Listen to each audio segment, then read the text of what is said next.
I thought it was important to take the time to listen to what Ontarians have to say before we start having a debate about the budget.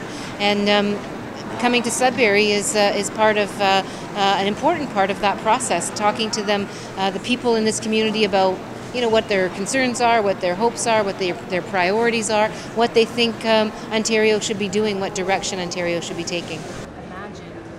I think that one of the things that is very clear is that Northerners experience higher cost of living than other places.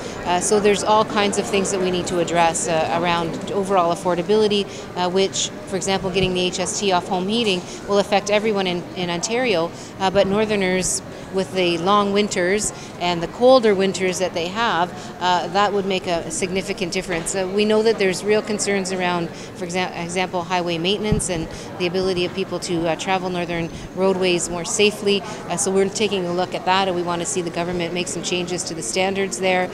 There's lots of infrastructure improvements that need to be made. There's lots of healthcare challenges that need to be addressed, including the PET scanner that needs to be brought into this Sudbury area. So there's a lot of things that I think need to be done. I guess every budget's important, but not only do we have a minority parliament this time, but we also have a very serious economic situation. We have a significant deficit of $16 billion. We have an economy that's still stumbling, and so there's a lot of tough choices to be made.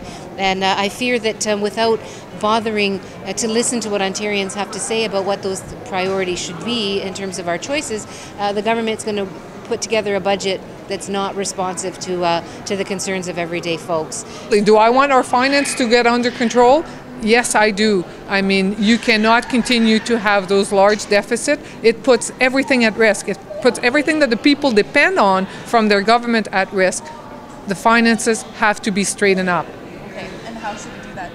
The first thing you do, cancel the corporate tax cuts. It is not going to create jobs in the short term, even in the long term. Right now, if you look at who's going to get that $2 billion worth of cuts, the only one that are profitable in Ontario right now are the banks and the insurance company.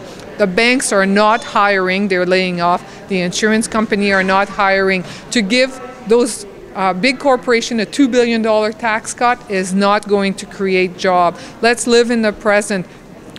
There is no reason to give them tax cuts right now.